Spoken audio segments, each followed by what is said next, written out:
When you're facing the big, busy world, it's nice to know somebody shares. Won't you give to Easter Seals? The bionic woman tries to save a king's life and her own. It's poisonous gas. Lindsay Wagner tackles it all.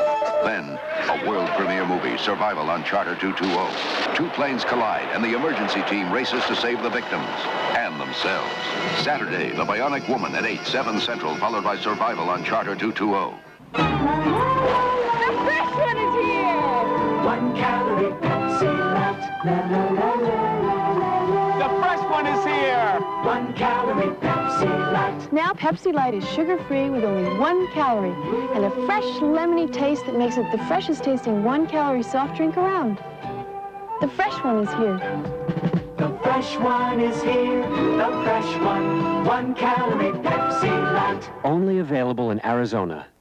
If you're a silversmith or a rockhound, the place for you is the Navajo Center Art and Gem Shop. The most beautiful 14-karat gold and turquoise jewelry can be found here at the Navajo Center. They have the best selection of lapidary equipment in Yuma, from rock saws to tumblers, as well as a rock and mineral yard, and a variety of books on lapidary and silversmithing. The Navajo Center is located at 5720 East Highway 80, and they're open 7 days a week from 9 a.m. to 6 p.m. RFD 13, the only local program devoted daily to Yuma and Imperial Valley agriculture. RFD 13 every Monday through Friday morning at 7:25, 6:25 Pacific on KYEL Television 13. KYEL TV Yuma. This is the evening edition of News Center 13 with Philip Goodfellow and Fred Roggin with sports. Here's Philip Goodfellow. Good evening. The Senate completed congressional action today on a bill which raises the mandatory retirement age to 70. The bill passed the Senate by a vote of 62 to 10, and it means a significant difference in nearly everybody's life. President Carter is expected to sign the bill early next month. Linda Ellerby has details. The vote to change the retirement age came in spite of lobbying efforts by some business and educational groups, and partly because of lobbying efforts by senior citizen groups, which pointed out, we live longer, we are healthier, why not work for as long as we can? The new law raises the retirement age for most employees to 70. If a company wants you to stay longer, you may, and if you want to retire sooner, you may. But a company can no longer force you to quit for reasons of age alone before 70. There are exceptions for certain union contracts already negotiated, for tenured professors, and for high-salaried executives. For most federal workers, the mandatory retirement age was already 70. Now there is no age limit for those federal workers.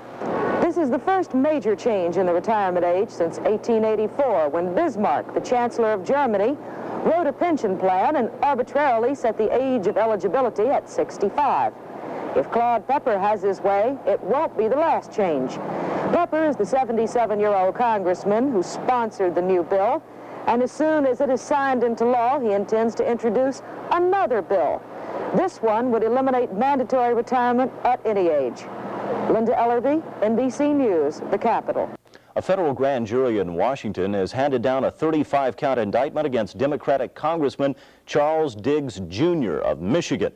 He's accused of padding his office payrolls, taking kickbacks, and of having the government pay employees of his funeral home in Detroit.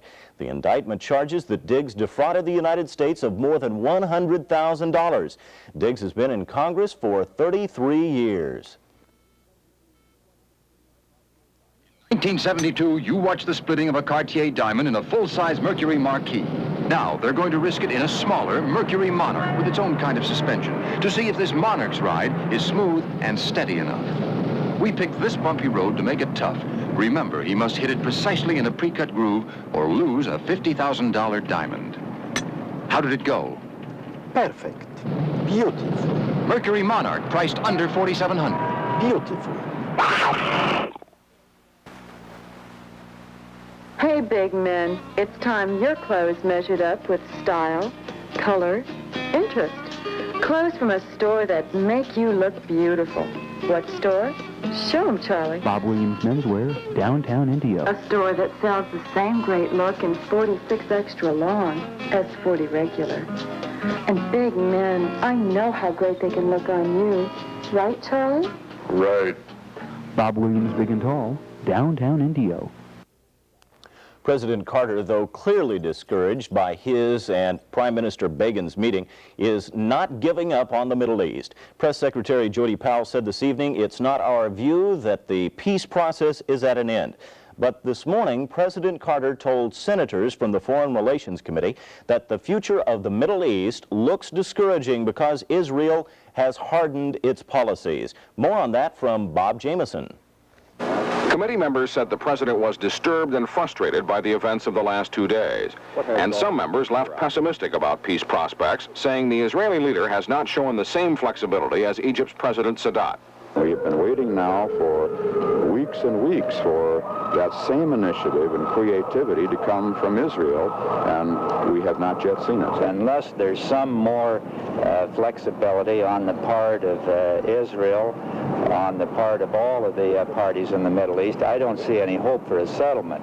But if there was ever a time when the President of the United States needs sympathy and understanding on an issue, it's right now in the Middle East. He's not being unfair to either side. It is discouraging, it is disturbing, it is highly difficult, it looks very frustrating right now, but I do not believe the president feels it's dead. And The senators indicated that the dispute was so fundamental that the package sale of warplanes to Saudi Arabia, Egypt, and Israel, opposed by Begin, did not even come up in the talks with the Israeli Prime Minister.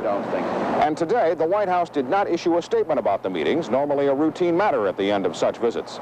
The statement would only have emphasized the differences, and Press Secretary Jody Powell said the United States did not want to further complicate an already difficult situation. Despite all this, there were new expressions of friendship and support for Israel, the nation, but not for Prime Minister Begin. Bob Jameson, NBC News, at the White House. Prime Minister Begin said today that talks between his country and Egypt should continue. But he said again he's not willing to meet President Carter's request that Israel withdraw from the West Bank of the Jordan River, nor is it willing to set up a Palestinian state. There was some scattered shooting today in southern Lebanon, but no injuries were reported. And on this third day of Israel's ceasefire, more UN troops arrived in Beirut airport. Bill Lord has a report from Lebanon. Paratroopers arrived early this morning at Beirut's airport.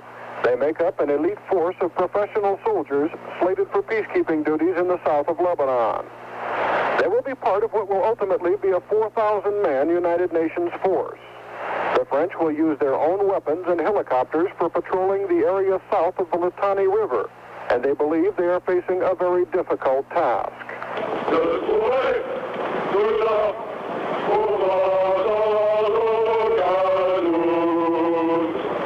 The Israelis want the UN to stop attacks by Palestinian commandos, like these filmed today just outside Tyre.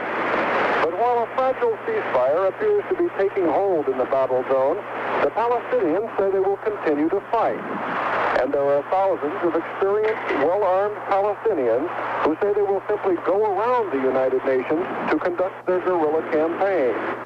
If the ceasefire does prove successful, the United Nations hopes to have its peacekeepers solidly in position by the middle of next week.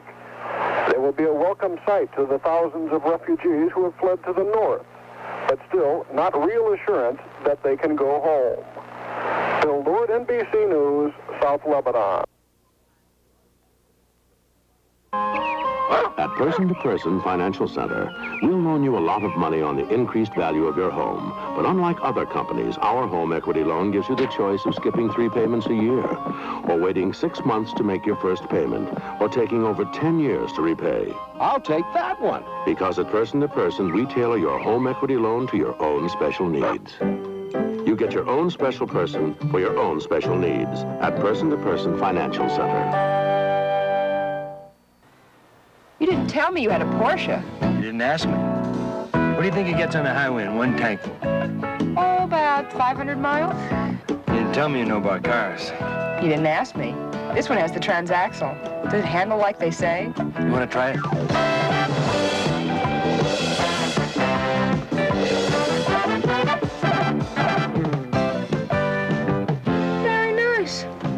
1978 Porsche 924.